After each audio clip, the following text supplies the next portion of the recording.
Hola, replicantes. Os voy a dar un dato. La tasa de paro en el colectivo trans es del 80%, una problemática que hay que atajar porque condena a este colectivo a la exclusión social. Y sobre esta problemática la aborda el proyecto Transparentes, el que participa Adriana Martínez, que nos visita hoy. Bienvenida. Gracias. Cuéntanos, tienes 24 años, eres estudiante de maquillaje. Cuéntanos, ¿quién eres? Bueno, soy Adriana, soy estudiante de maquillaje, aunque el sector al que me quiero dedicar es el mundo del vestuario escénico y el estilismo. Y bueno, yo soy una mujer trans de 24 años y no sé qué más decirte ahora mismo porque estoy en blanco. O sea, como dices, tienes estos sueños laborales, pero con el dato que acabo de dar también se conjugarán con ese miedo. ¿Cuáles son tus miedos a la hora de enfrentarte al mundo laboral? A ver, a enfrentarme al mundo laboral todos. O sea, todo lo que suponga enfrentarme a una entrevista de trabajo, enfrentarme a un jefe, enfrentarme a la mirada ajena, para mí ya es un problema. Es verdad que en el sector al que me quiero dedicar no hay grandes prejuicios, porque es verdad que es un sector donde hay mucha gente del colectivo y digamos que hay como más conciencia, pero lo que es el mundo laboral estándar, ¿no? Los trabajos a los que me puedo dedicar para poder pagarme los estudios son los que me causan problemas porque no me cogen por lo que soy, por lo tanto no puedo ganar dinero, si no gano dinero no me formo y si no me formo nunca llego a la meta. Sí, entonces, es como círculo vicioso. Sí, entonces no es frustrante. O sea, para mí la palabra sería frustrante, el mundo laboral siendo una mujer trans o una persona trans en general. ¿Qué experiencias laborales has tenido ya? Bueno, experiencias laborales pocas, porque cuando empiezas la transición es como complicado porque no sabes cómo presentarte, entonces nunca aciertas. Y cuando parece que estás encaminándote hacia el mundo laboral, pues te empiezan a dar golpes casi sin preverlo. O sea, de repente te empiezas a encontrar preguntas incómodas, invaden tu intimidad, te hacen propuestas indecentes. ¿Te has encontrado con eso? Sí, porque asumen ciertas cuestiones que todos sabemos, entonces es complicado. Entonces viene la burla, viene la risa, viene las miradas prejuiciosas, entonces es complicado sobre todo porque no te cogen, porque si al menos invadiesen mi intimidad y luego me diesen trabajo, pues de lo malo malo. No, tampoco hay que conformarse con eso, que tampoco tienes que aceptar propuestas indecentes y después me van a dar un puesto. No es el tema de propuestas indecentes, es el tema de que en un momento dado la gente puede preguntar por curiosidad, porque al final la curiosidad está y no siempre es mala, a veces simplemente viene desde... Para aprender, por desconocimiento. Claro, a veces también es la ignorancia, que no saben cómo tratar el tema, pero el problema es que ni siquiera es una curiosidad sana, es una curiosidad morbosa. Claro. ¿Y cómo gestionas estos momentos de que te sientas a una entrevista y te hacen preguntas incómodas, que sientes que te invaden tu intimidad? A ver, en el momento no lo piensas, porque en el momento estás pensando, tengo que sobrevivir, o sea, tengo que salir de esto sin colapsar, y en ese momento lo último que quieres es colapsar. Entonces entras como en un automático, o sea, entras en un proceso automático en el que básicamente te preguntan y respondes, preguntas y respondes, y sales y ya es cuando te rompes. O sea, es como una situación en la que dejas de ser humana. Yo lo defino así, es como que te deshumanizas, en ese momento no eres persona, estás afrontando los golpes y ya está. Y para mí es la mejor forma de representarlo, cómo me hacen sentir y cómo creo que nos hacen sentir a las personas trans el 90% de las veces. Incluso cuando es con buena intención te deshumanizan porque te convierten en un objeto, en un concepto, en una teoría y se olvidan de que también somos personas, que es la parte creo más complicada y la parte que más tendríamos que trabajar como sociedad, humanizar las identidades trans. Para dar una oportunidad al colectivo trans en el mundo laboral hay que mencionar al proyecto Ámbar. Tú has formado parte de él, ¿no? Sí. ¿Cómo te han ayudado? Cuéntanos, ¿qué es el proyecto Ámbar? Bueno, el proyecto Ámbar para mí ha sido un poco, ya no una salvación, porque al final nadie te salva, ¿no? Te salvas tú misma. Pero es verdad que ha sido como una especie de apoyo el hecho de... De hecho, yo para otro medio lo estuve explicando que es como una figura materna, ¿no? O sea, yo tengo a mi madre que la quiero mucho, pero es como esa figura que te acompaña. ¿no? El hecho de afrontar según qué proyectos y según qué retos a nivel laboral y académico, el hecho de tener a una fundación que está ahí para ti y que está como intentando siempre darte luz en el camino, no más que el camino en un abismo, creo que es de agradecer y yo es la parte que más me ha ayudado, ¿no? El no sentirme sola, el hecho de tener ahí como un pequeño apoyo. Sí, que os aconsejan, ¿no? Sí, o sea, a veces esto es como todo, ¿no? Obviamente todos queremos tener una hada madrina que nos solucione todo, ¿no? Entonces a veces no es tan idílico como llegar y que te den una solución, ¿no? A veces es simplemente el hecho de saber que están ahí, ¿no? Y que están haciendo lo que pueden, porque al final también el problema que hay con estos temas es la falta de apoyos. Entonces el hecho de que hagan el esfuerzo constante por sacar adelante formaciones, empleos, creo que es de valorar, incluso cuando es complicado llegar al éxito, ¿no? Porque al final somos muchas personas en el proyecto y a veces es difícil. El hecho de que estén ahí incansables, yo creo que es lo más importante y lo que más valoro. A partir de ahí ha surgido el proyecto Transparentes, que aquí vemos la campaña, que pretende concienciar a las empresas para apostar por diversidad, para dar una oportunidad a las personas trans. ¿Cuáles son las primeras líneas de actuación para tratar con las empresas, ¿Con las personas trans? O sea, no, el proyecto Transparentes, ¿cuáles son las principales líneas de actuación para con las empresas? Pues a ver, tal y como yo percibo el proyecto, yo creo que es una dualidad, ¿no? Porque en parte dices, bueno, es visibilizar un colectivo, pero yo creo que hay un punto medio entre visibilizar y exponer. Entonces yo creo que lo importante de esto es que seamos visibles, que estemos presentes, pero que no seamos un tema de conversación. O sea, yo espero que esta campaña lo que sirva es para lo que he dicho antes, humanizar. O sea, el hecho de que yo llegue a una entrevista de trabajo, llegue a una empresa y no haga falta explicar lo que soy porque nadie tiene que entender lo que soy. Y ese es el punto que yo quiero y espero y deseo que esta campaña sirva para que no tengamos que explicar lo que somos, para que nos entiendan y para que nos den una oportunidad. O sea, yo creo que esa es la parte más importante. Obviamente habrá gente que piense que el discurso, la teoría es muy importante, pero yo creo que lo importante es que no sea un tema. A pesar de que algunas empresas se muestran comprometidas a la hora de incluir a personas trans en su plantilla, ¿crees que hay un compromiso real o tiene cierto tinte de postureo que se cambian el logo en las redes sociales con el orgullo?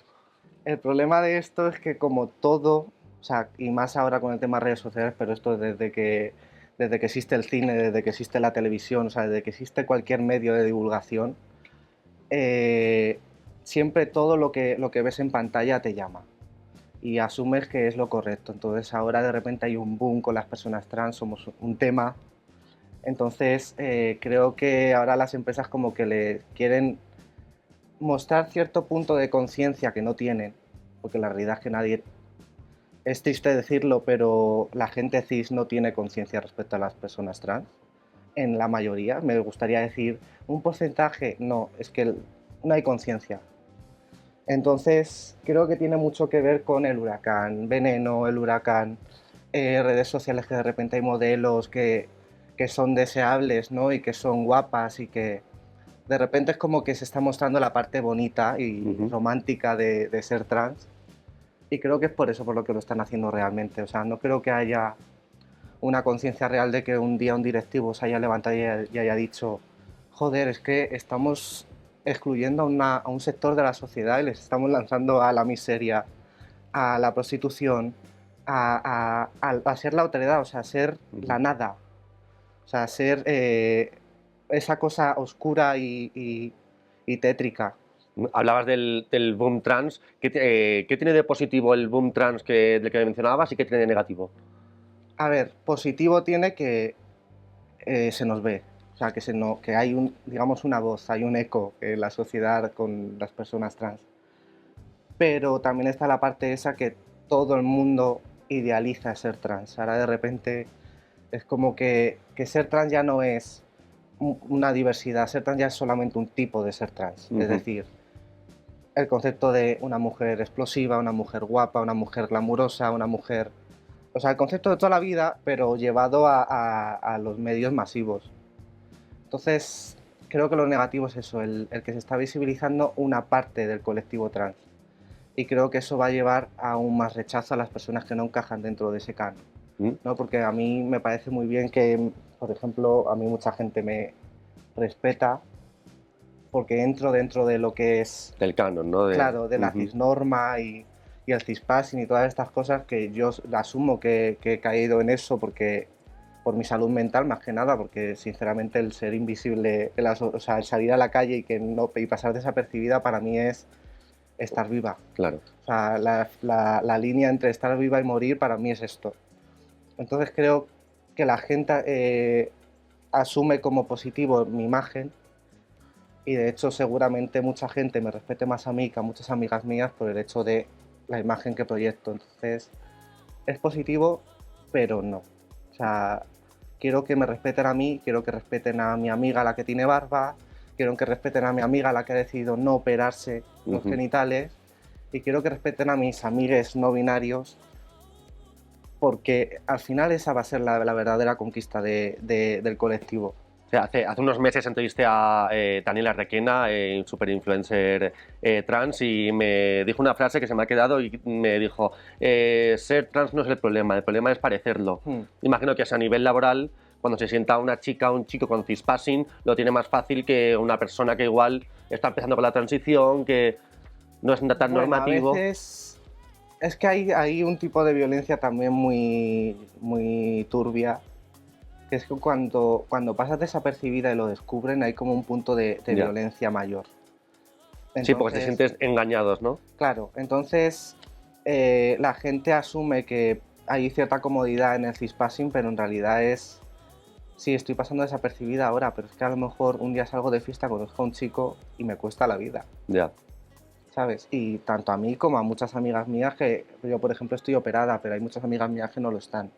Entonces la fina línea entre pasar desapercibida y que eso termine en violencia es muy fina. Volviendo a nivel laboral, también imagino que será muy importante las personas trans que ya tienen reconocido en su DNI su verdadera identidad. Hay personas trans que aún no han podido, están en el proceso, papeleo, y ya ves la discordancia entre lo que ves y lo que figura en el DNI. ¿Cómo se enfrenta una persona trans a este tipo de problemas?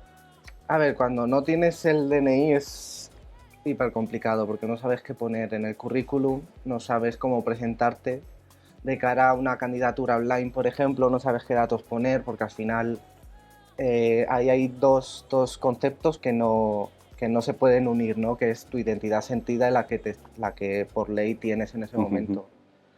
Entonces es complicado enfrentarte. De hecho, yo cuando no tenía el DNI cambiado, yo en mi currículum tenía puesto mi nombre real porque no sabía cómo actuar. Y de hecho, en una empresa muy importante de este país, me pasó en un proceso de selección que se me ocurrió la brillante idea de poner en el papel mi nombre de sentido, que vamos, que en realidad mi nombre de sentido y el que tenía en el DNI era una A, o sea, era añadir una A.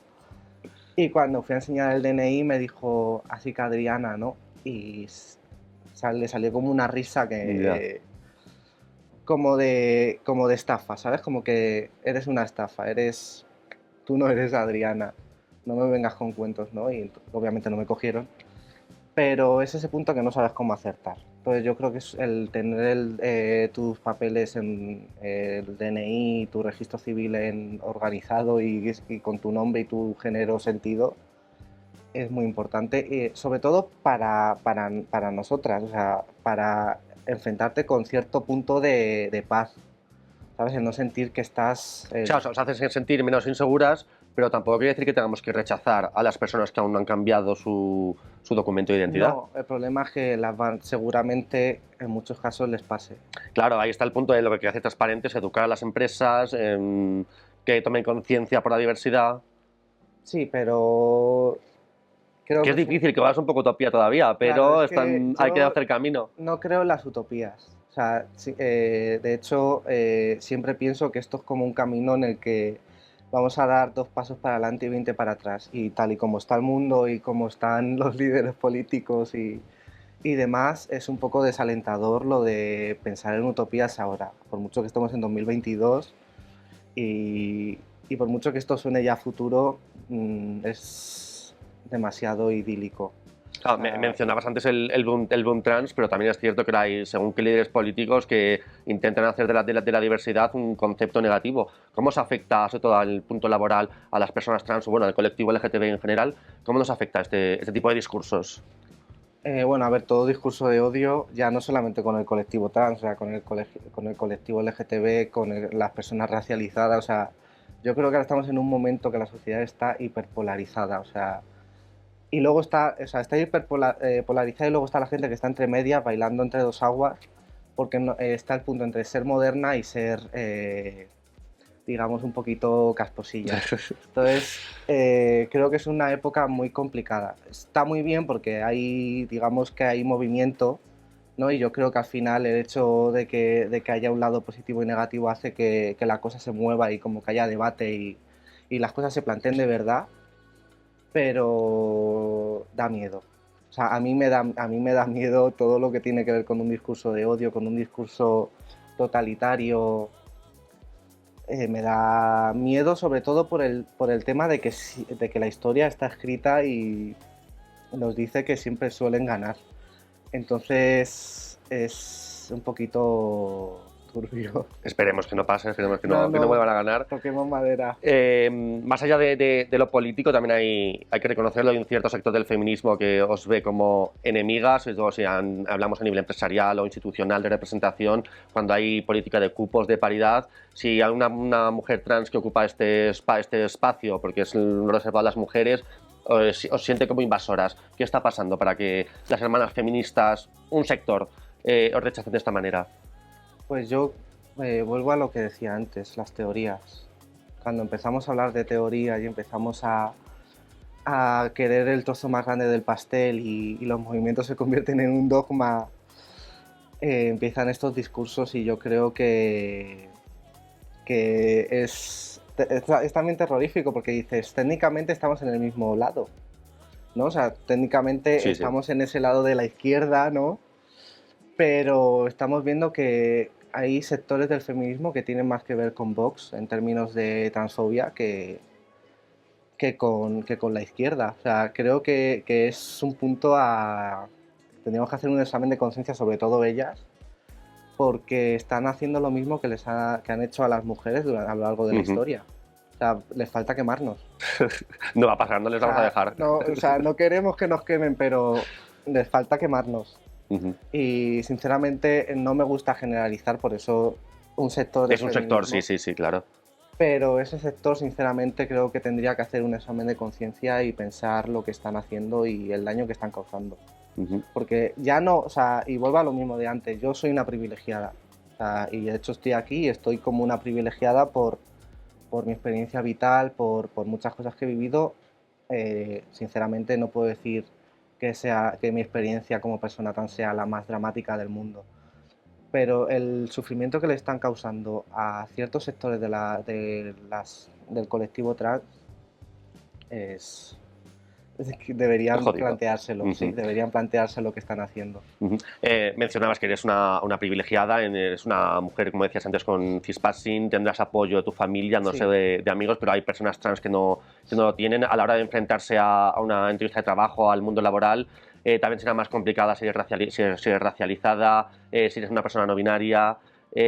¿Cómo se enfrenta una persona una racializada, por ejemplo, a este tipo de problemática, o una persona no binaria? Pues yo creo que se enfrentan, cuando eres una persona racializada y si ya encima le sumas que eres migrante, estás sumando tres factores complicados. Porque estás sumando el prejuicio por tu identidad, estás sumando el prejuicio por tu raza y estás sumando las limitaciones que tienes por venir del país que vienes. Entonces, para mí me parece que es el sector del colectivo trans que más tendríamos que poner en cámara. Y ahora que se está hablando de Veneno y que se habla de modelos guapas y que se habla de todo lo espléndido y lo bonito, creo que teníamos Bueno, que la historia de hablar. Veneno sí, muy guapa, muy explosiva, pero una historia dura, Claro, sí, tampoco... pero la serie está muy bien hecha para que suene bonito, ¿no? Esto es como Titanic, ¿no? Mueren al final, pero todos lloran porque quieren un amor así.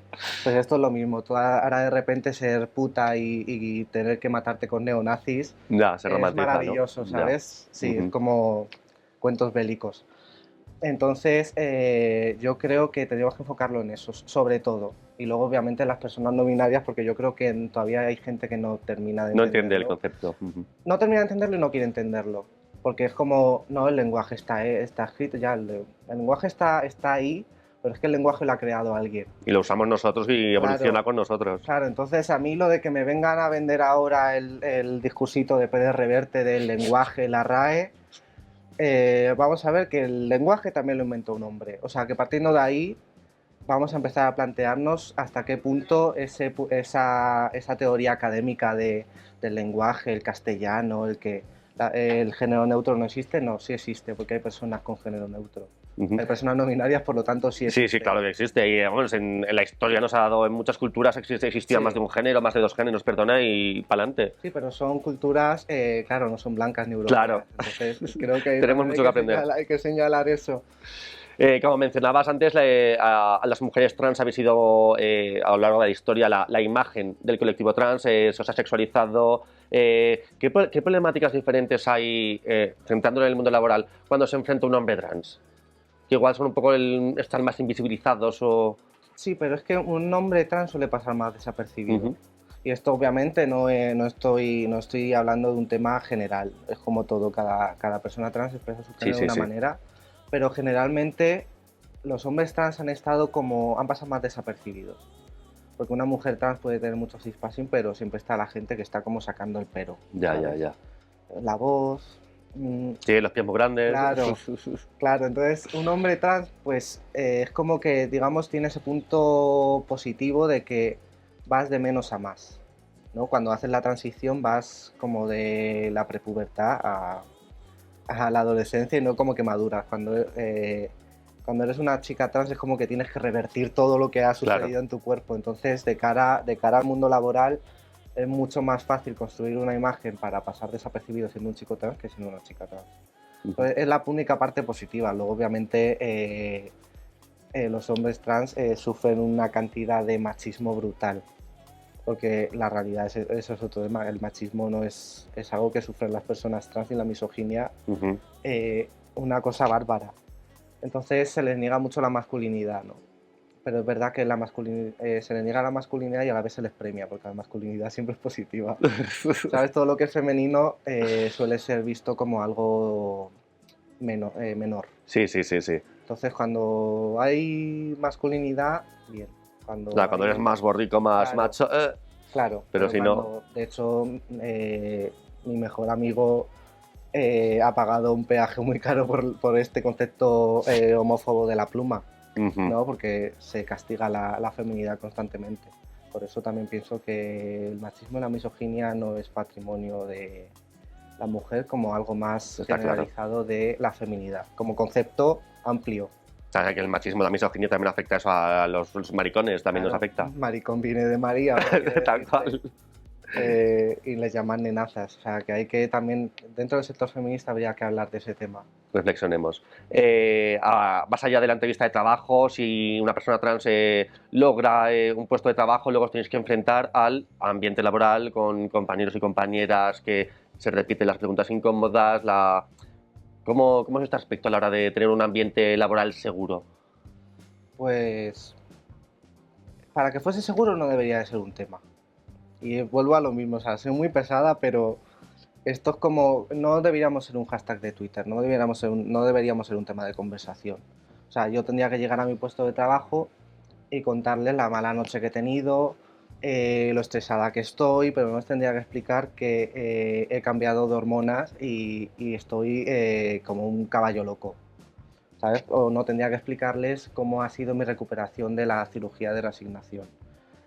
O sea, creo que en el entorno laboral lo que tendría que ser un entorno seguro y cómodo para que podamos desarrollarnos como personas, no como prefijo trans. Entonces yo creo que eso es algo que que deberían educarse, o sea, no deberíamos educarles, deberían educarse. Entonces, Claro, sí, en verdad el tronco, la base de todo esto, el problema viene de la educación, de la formación, y la que parece que educar en diversidad está mal.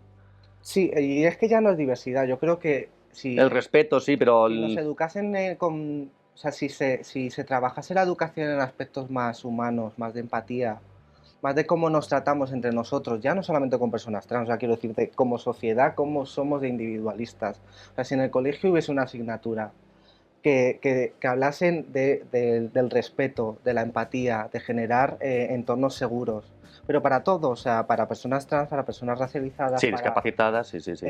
para gente que tiene depresión, o sea, creo que hay un problema de humanidad en la sociedad.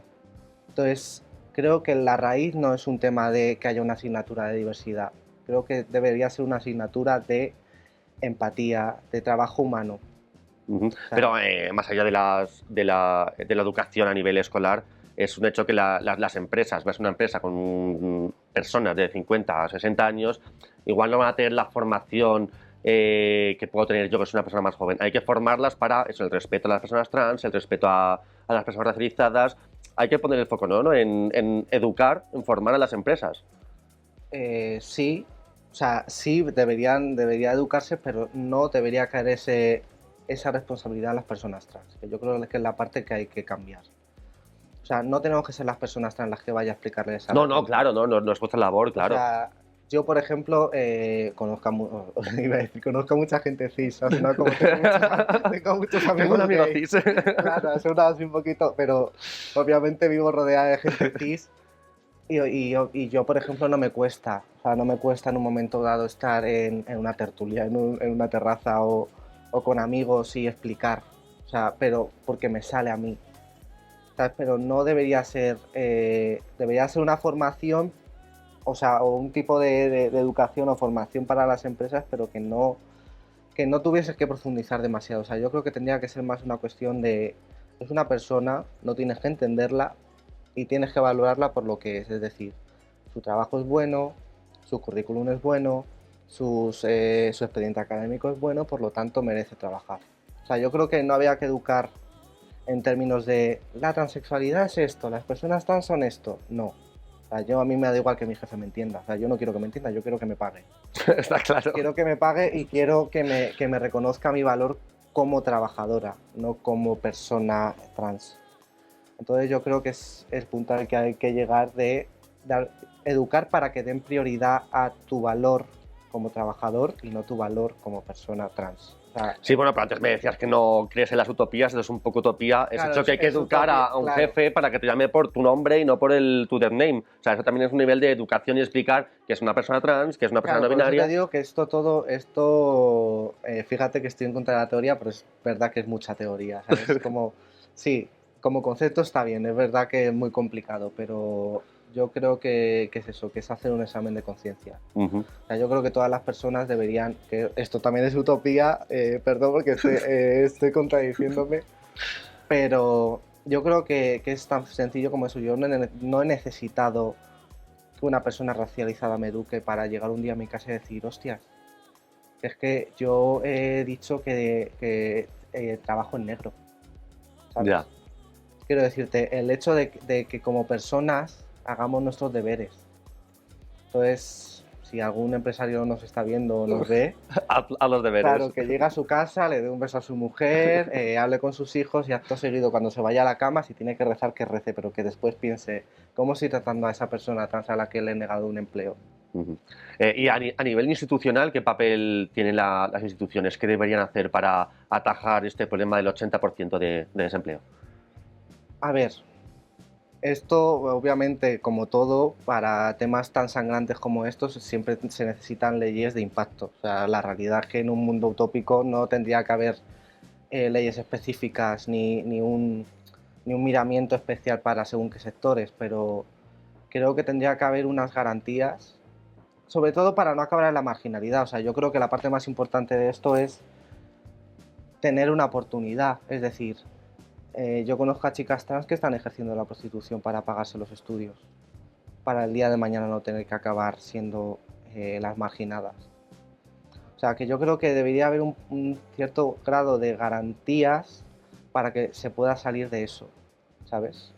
Salir de la marginalidad, de ser la otredad y poder construir ya un mundo con personas trans dentro, porque si una persona trans la echan de su casa y una persona trans tiene que pagarse un alquiler, tiene que pagarse la comida y tiene que sobrevivir, no le da para formarse, no le da para crecer como persona, por lo tanto se va a quedar ahí. Pero, por ejemplo, ¿tú Entonces, crees en políticas, por ejemplo, de beneficios fiscales para que esta empresa tenga X según el número de personas que tengas trans en tu empresa? Porque sí, es positivo porque tenéis la oportunidad de incluiros, pero luego va a estar el discurso de es que te han contratado solo por ser trans. claro, es que ahí está el problema, que es que yo creo que esto no debería ser una cuestión de bonificación. O sea, esto es como las personas con discapacidad, o sea, realmente las tendrías que coger por lo que valen.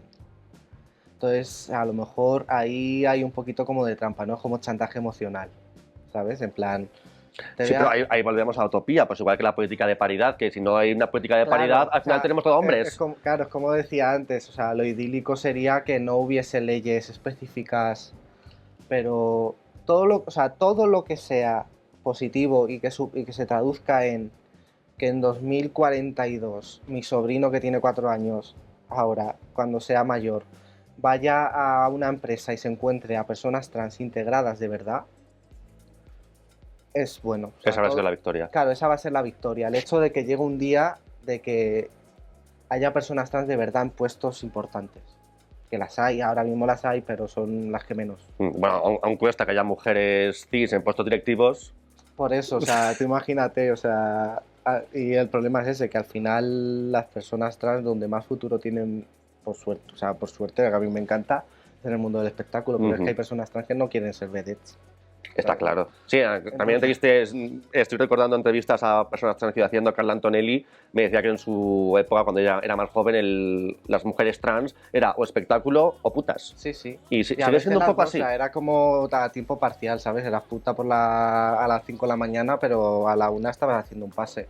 Sí, sigue siendo un poco así. O ha cambiado. Me está dando cuando Carla Antonelli era joven, en 2022, se sigue un poco con esta dinámica. Sigue siendo así, a ver, sigue siendo así en muchos sentidos, porque al final yo creo que, y ya hablo aún, ya especifico en mujeres trans, que hay un punto como de exigencia constante, entonces ya no somos vedettes solo en el escenario, es que vamos por la calle y tenemos que ser vedettes, ¿sabes? Porque tenemos que estar mostrando siempre una imagen Ya.